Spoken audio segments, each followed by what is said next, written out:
you stood out in the crowd? What's your name? That's a problem Hannah. for dressing in bright pink. Yeah. Oh, are you? I didn't notice. It's a complex word, I like saying it. Oh, I haven't had that one yet. You say that again. If you're really clear on that, then everything else kind of falls into shape. DAS, Digital Accountancy Show. We're interviewing lots of people today, but particularly one key question, which is if you started a business, or if you knew someone started a business, what one or two things would you give as the key advice to that person? And these are the answers.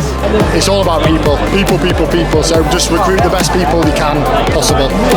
If it means, like I say, taking landing out or a bit of extra money just to make it happen, recruit the best and you'll be in a good place. Keep your goals front and centre. Remember what you're doing, why you're doing it, and with everything you do, just to ask yourself, am I getting closer to my goal? And if you're not, don't do it. If it is, then do it. Just be brave. Brave, I love Yes. that. Yeah. Don't be scared to invest because you don't want to buy the same thing twice. So do your due diligence, work out what's going to be the best thing for you, and don't be scared to invest if you think that's going to be the thing that's going to help grow your business and make your business bigger. But the due diligence part is very much key. Yeah, if you're thinking about doing it, just do it. Keep a record of everything. Love that.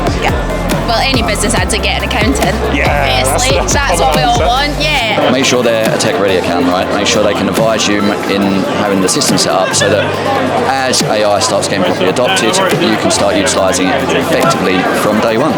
I genuinely think that, like, get it from day one. I run an accountancy practice myself, so when you offer monthly fees, you know, if you just start paying as you go, you never have that unexpected bill.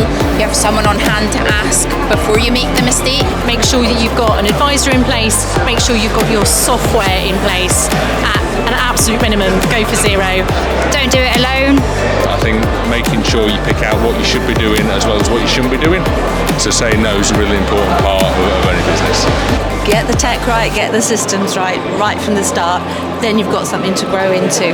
Imagine that's like data as well, like you're saying, sometimes it's not perfect straight away, but actually the fact that you're putting the right data into a model that eventually will be so good for you in the long run, it's like 100%. your data in the right place. 100%. The data is what you're allowed to benchmark against. That gives you the foundations of knowing what you're going to be growing against and how you're going to do it. The data is such a key thing that can be overlooked, and if you're not utilising and using the data properly, you are going to be shooting in the dark there.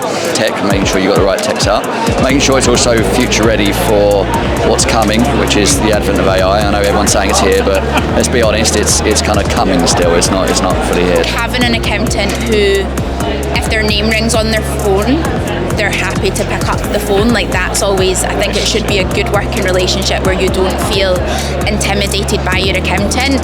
Kat, same question. What advice would you give to someone starting a new business in 2024? I would say get really clear on what you want to do and why you want to do it. If you're really clear on that, then everything else kind of falls into shape. Yes!